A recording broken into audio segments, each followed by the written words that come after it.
In this video, we're going to examine what I would rate as the most profound gesture of sportsmanship and universal brotherly love ever pulled off in front of a worldwide audience. And the person that pulled that off that I'm going to be talking about is the German broad jumper Carl Luz Long and his interaction with African-American Olympian Jesse Owens at the Berlin Olympics.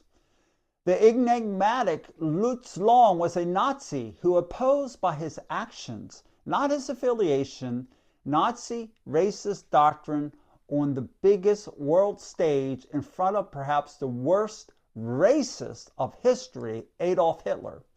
And stay tuned to the end and we will share with you how we too can be an oasis of change amid a world gone mad. Hi, my name's Todd and welcome to Heroes of Humanity, where we identify, celebrate, and emulate the sung and unsung heroes among us. Now, to truly appreciate Long's actions, we must give the context of the 1936 Olympics. This was 3 years before the start of World War II. The world was teetering on the brink of the worst bloodbath in human history. Those in the know were on edge as they looked at the newspapers and all the reports about the Olympics coming up. Most, however, didn't know just how evil the Nazi regime would become in 1936. It wasn't apparent yet. Sure, Hitler told us in plain words what his intentions were in his best-selling book in 1925 called Mein Kampf, which in English is My Story. He said he was going to expel Jews and blacks and other undesirables from German society and establish the Aryan master race worldwide, among other things. But many who read his book didn't take Hitler seriously, or they wrote his rants off as hyperbole. Even some of Hitler's generals who supported him at the beginning began to plot against him years later when they saw the atrocities Hitler carried out when the war started in 1939. However, numerous people here in the U.S. took Hitler's book literally. They called for a worldwide boycott of the 1936 Berlin Olympics. They said Hitler was staging a propaganda coup. He was just giving an advertisement to give his regime legitimacy in the eyes of the world and to cover over his evil intents, which were beginning to spook people. But tragically, sports idolatry was prevalent then, just as it is now. So the priority of sports ruled the day. Let the games begin, they said. So imagine the drama that played out when black athlete Jesse Owens queued up to face against white Luz Long for the gold medal. Let's watch the video from the History Channel to see how this drama played out. And afterwards, we will give you our takeaways of how we should respond to this. Beginning of the Olympic Games were a considerable success, especially for the Nazi propaganda wing. There was Riefenstahl's film in the making. Zeppelins were used to carry the results of German victories, who were winning the most medals overall. Things are humming along smoothly until Jesse Owens comes along. The men's long jump. Hitler has great faith that his star long jumper is going to take the gold medal. Luz Long. He was one of those rare athletic happenings you come to recognize after years of competition. And he had been groomed his entire life for this Olympiad and this single event. The men's long jump final. The great Negro athlete Jesse Owens of America is up against the German Luz Long. 7.54 meters. His first leap took the lead. 7.74 meters. I beat it. 7.84 meters. His second of three was even better. 7.87 meters. And I beat that by half an inch. They had had this spectacular competition going back and forth for the gold medal. It really is this incredible drama. But eventually, Jesse outlasts Luz Long.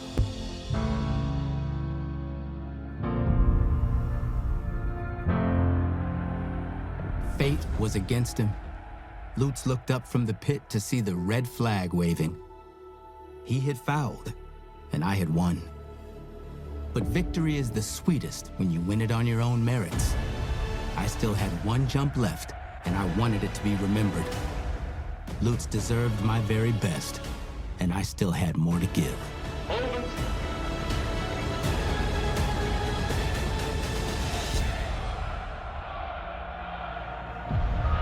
.06 meters.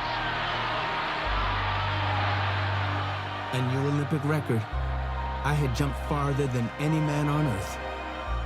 After the scene with Hitler and the near disaster in the broad jump, the man that had saved me from that raced over to me and led me towards the crowd. The visual of this is really dramatic. Here they were, joined arm in arm. This wasn't supposed to be on display. In the context of the Hitler Olympics, it was a beautiful moment, but it also shows what the Olympics should really be about.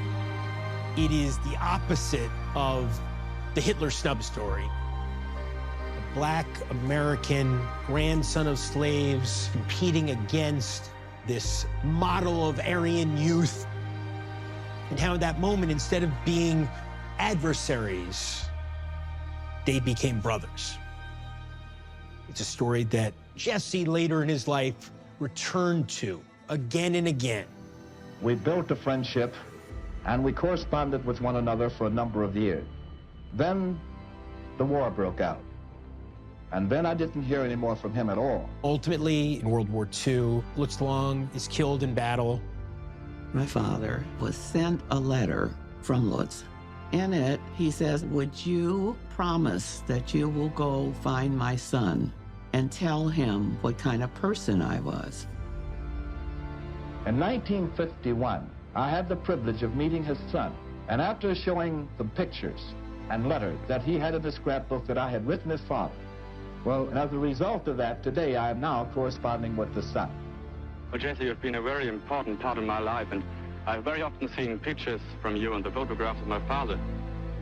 I've experienced many moments in the sun, but perhaps the most rewarding was to have Luz Long beside me on the winner's platform. What a touching story to see them get off the podium in a spontaneous arm-in-arm embrace in front of the world.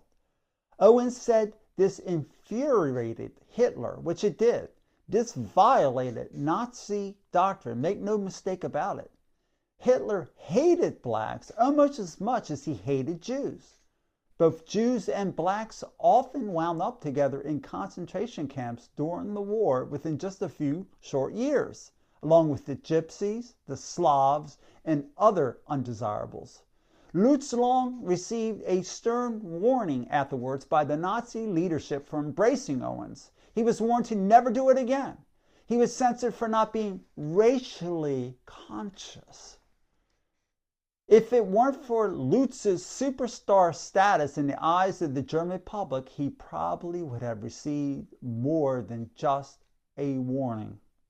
Furthermore, that embrace of walking arm in arm after the medal ceremony violated also the policy of the Jim Crow South in the USA.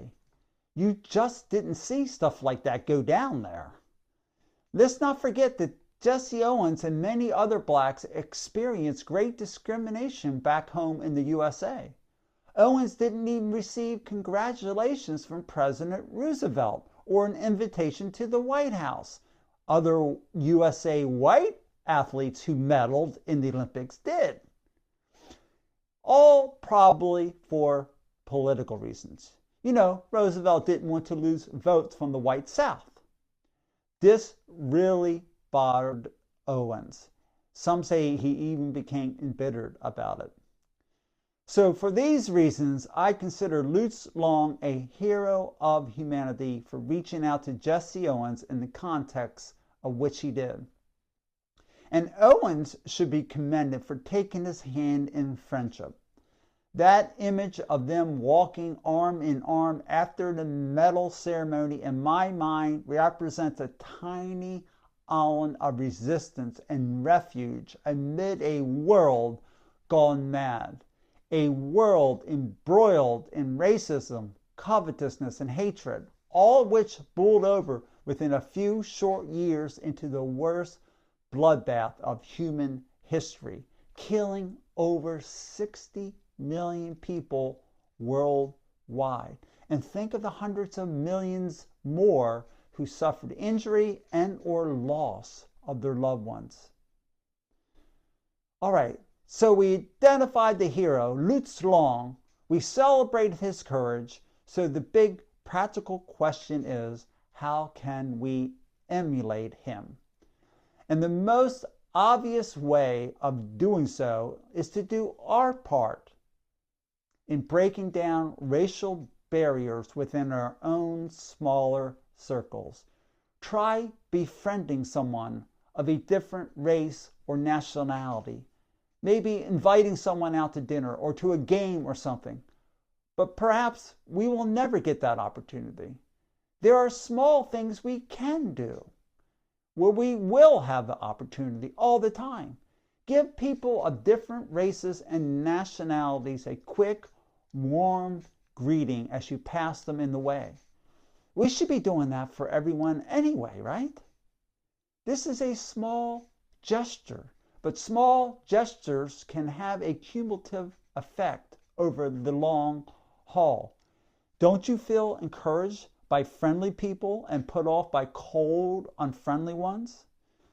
You know, my time in New York, all the times I spend down there, I find that I am put off by just how cold and unfriendly the average person in the city is there. When I say hi or nod my head to them, I usually get cold, dark stares. So now, it doesn't have to be racial discrimination that you're trying to heal. Try befriending other undesirables around us in society. Look for people that are isolated and socially awkward around you, whether at work, school, church, or wherever you travel. And how about bullying at school? Children can be cruel. If you see someone being bullied, stand up for them. I recoil when I think back to when I was a kid in junior high school. There was a mildly retarded kid named Bruce that many picked on or made fun of. And although I was a good kid overall, I made fun of Bruce too. Why? Because everyone around me was doing it. I regret to this day I was a villain, not a hero. Now, even gyms around us today have to post no judgment zone warnings to those who would belittle others who don't like those who are not ripped like they are. People call this body shaming or something to that effect. Social media is filled with this type of obnoxious behavior. If you're going to be on social media, you can speak out and be an oasis of blessing there. So if you're a kid listening to this video, you can be a hero. It's easy to go with the flow, hard to buck the system. It takes guts and determination beforehand to do what is right and not follow the crowd. I wish I could go back in time and apologize to Bruce and do something kind for him. Buy him an ice cream at lunch. That takes 5 minutes. Go play basketball or offer to play basketball or do something with him. And this reminds me of another bullying incident that I witnessed back in 1975. There was racial tensions that were going on and riots and fights that broke out in my high school, my Baltimore high school campus, over a few days, where even a gun was brought into the mix and the state police had to get involved. And we went into lockdown for a period of time.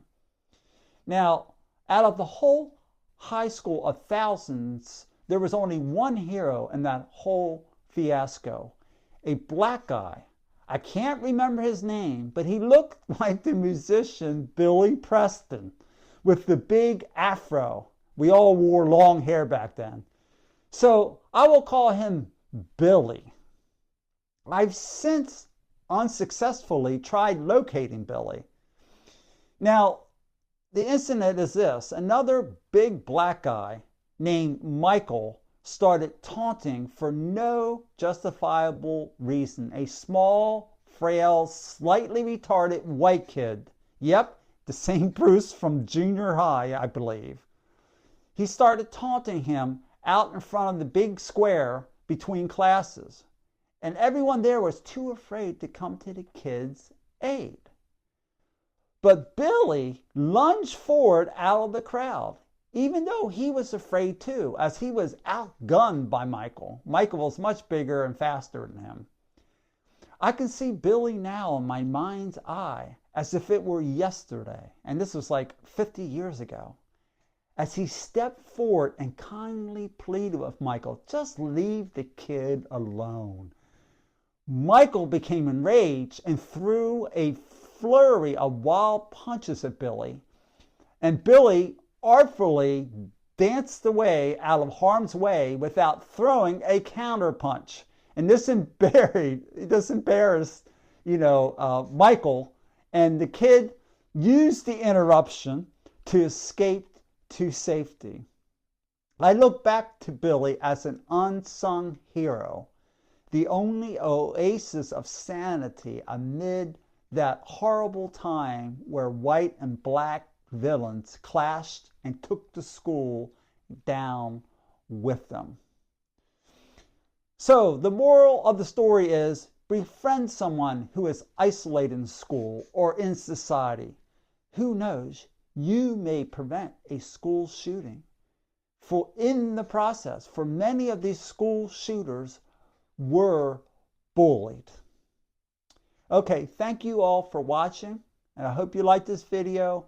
Please like and subscribe if you can, and we'll see you in the next video. Bye-bye. One more thing. Would you all be interested in sending us your hero stories? We are looking for new hero stories, especially the unsung, unappreciated heroes among us.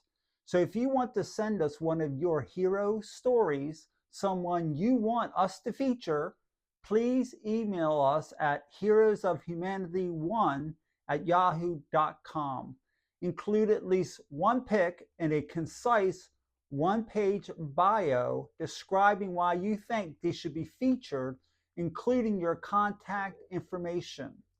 We will feature as many as possible that meet our criteria. Now note, they cannot promote what we deem to be immoral acts or causes. We may use them as a full-length video or in our shorter honorable mention category, which we will slip in at the end of a fuller length hero spotlight. Now, since I'm a Christian, naturally a lot of the people I will be featuring will be Christians, but some will be non-Christians, atheists, Muslims, Hindus. If I spotlight, say, a firefighting hero, I could care less what their religious, sexual, or political persuasions are. If someone risks their life by pulling me from a burning building, I need not check their background before expressing my heartfelt thanks to them for saving me and their devotion to helping others. Thank you again. Bye-bye.